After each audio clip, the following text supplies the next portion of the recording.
This is Into the Fire.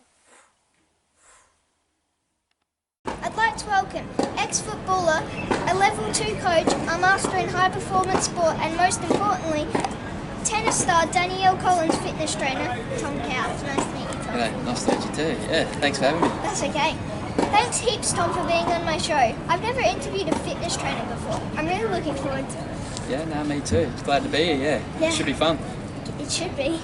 Now, you're the son of a former Geelong star and Brownlow medal winner, Paul Couch. What was it like to be around the club in such a successful era?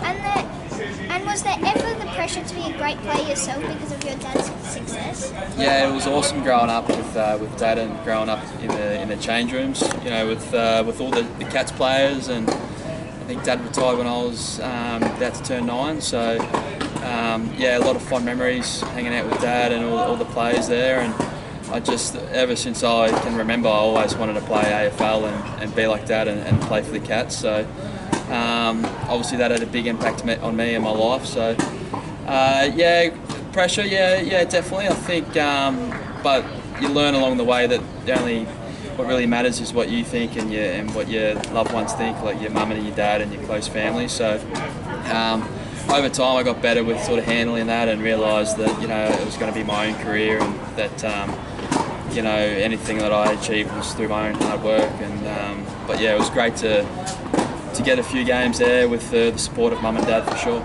Yeah, it sounds pretty cool going into the Cats change rooms. Yeah.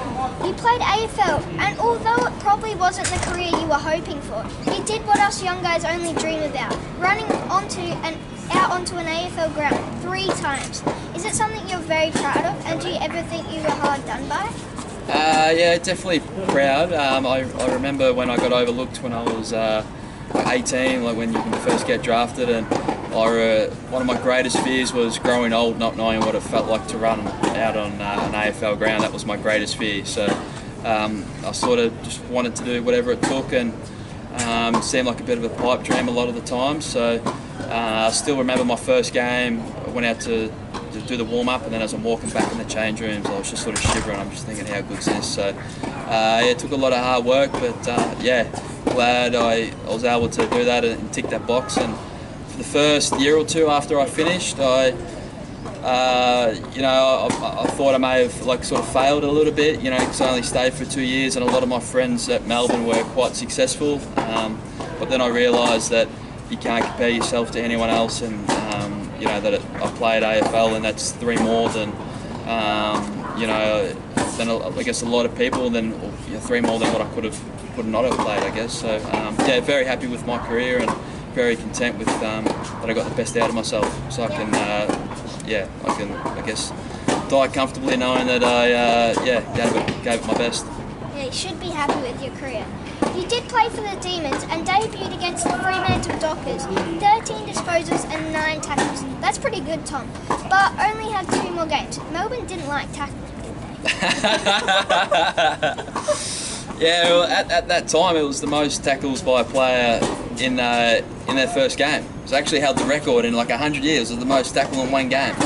So yeah, I remember my first game. I remember I had like 11 of those, I think, in the first quarter and a half, and I remember thinking, oh, this is pretty easy.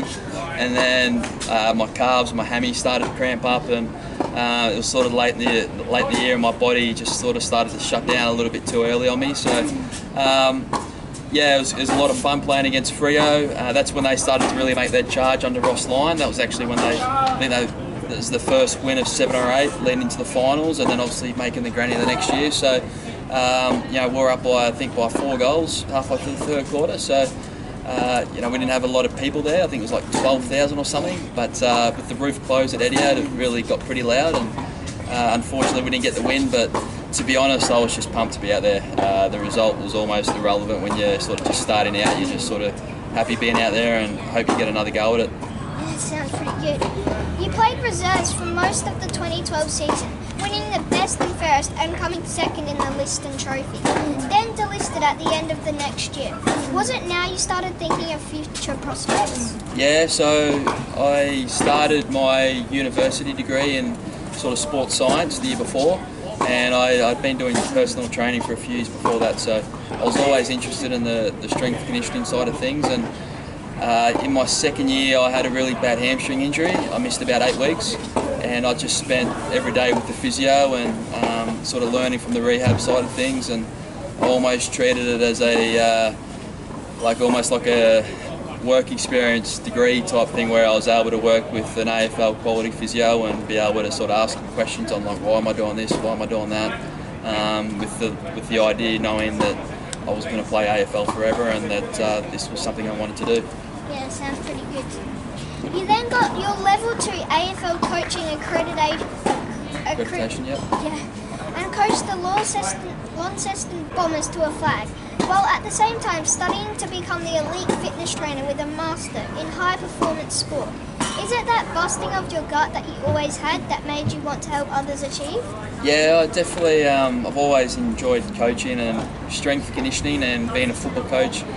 It sounds different, but it's the same thing. You know, you're helping others. You know, you're trying to work with them to try and improve themselves, whether it's physically or mentally. I really enjoy that aspect of things as well. So, yeah, I enjoy football coaching and strength conditioning in tennis just as much as each other. So, coaching North Launceston to a premiership was probably the proudest moment, I guess, of my professional career. It was definitely up there, probably almost more than making my debut for Melbourne. It was a lot of relief knowing that I moved down to a place I had no family and no friends, and got quite lonely at times, but I knew that it was going to help me in the long run, and it was, yeah, it's a great club, and I'll learn a lot, learn a hell of a lot, so it was a great experience. Yeah, coaching any club to a premiership is pretty good. So, to tennis, Tom, and you are the man who helps Danielle Collins in her attempt to win a Grand Slam. That must be enjoyable. Be careful, Tom, knowing that she's listening. Yeah, no, well, yeah, as yeah, no, it's good fun. We, you know, obviously we met about a year ago, and yeah, it's things going really well, and yeah, I'm moving over to America, so I must like her a fair bit. So it's all going really well. But yeah, look, you know, I love being with Danielle, you know, helping her, you know, with the tennis, but just more importantly, just, you know, outside of tennis, and going on little trips together and having fun, and you know, taking the dogs for a walk, and, you know, going to the beach and that type of thing. I think is probably the best bit about it all. But yeah, like, you know, her dream now is almost mine. You know, I want to see her do her best, and yeah, she's very determined, and that's what I you know, really respect about how she goes about in tennis. So yeah, hopefully we yeah, should be a bit of fun. Yeah, it sounds pretty fun. Danielle is such a lovely person and such a humble role model. How did you begin to work with Danielle? Yeah, so we met, and then we started dating, probably long distance for about 6 months or so, and then that's when we decided, you know, let's travel together, and yeah, and that's what I do. I was a strength conditioning coach before that at Tennis Australia. So yeah, we started at the beginning of pre-season, so around November, and yeah, once Danielle was able to get through the rheumatoid arthritis with all the testing and whatever else, it's really given her an opportunity now to go out and play her best tennis, and yeah, she's playing really well, and you know, it's not just about the next couple of weeks, but, you know, the whole year, and, you know, the rest of her career. Yeah, she's pretty good, isn't she? Yeah, she's very good. You said pre-season is your favourite time of the year, but does Danielle agree?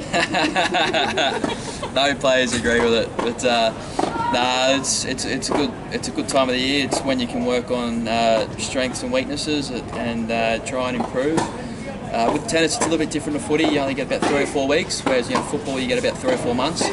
So you try and cram in as much as you can, but just realising that it's, you know, it's over that year where you're going to try and get your work in, and just being consistent with everything. You know, one session isn't going to make or break, but if you miss a session here or there, it does add up. So yeah, I enjoy it, but I also enjoy, you know, when we're out and, you know, she's competing, I love watching her play and practice in these sort of situations. So yeah, it's good to be in Australia, and looking forward to the tournaments. I'm looking forward to them too. So, how good as an elite trainer are you, Tom? Could you put the muscles on my bones? Absolutely. Let's get started now. At the end of the interview, let's get upstairs in the gym and you get stuck into it. Alright, if I'm allowed to go. How are your tennis skills, Tom?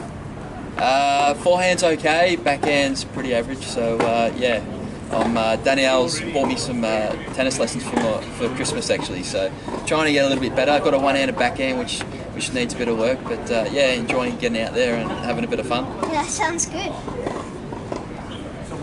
How many games do you think you could take off Danielle in a set? Maybe take a point or two, maybe a point, yeah. I'd have to just like try and serve as hard as I could and then just hope one of them goes in. One's got to go in, surely. Yeah, maybe. One of them in a set. Well, Tom, there will be a time very soon when Danielle looks up to you on an important point and she'll want you to show that emotion that she needs to push through after hitting a winning shot. I've got you, mate. The one celebration salute that will ignite her to the next round, into the fight. Do you want to try it? Oh yeah, you seen the last one? Yeah, I did. Yeah, I was all over it. I saw it coming. Remember to tell Danielle that. Yep. Well, Tom, it's so great to find out about someone who's worked so hard to make the most out of their abilities and then helping the abilities of others. You're amazing at what you do, and let's hope you and your team are celebrating at the end of the night. Well, Jen, thanks, mate. Appreciate it. Thank you. Nice to meet you too. Thank you.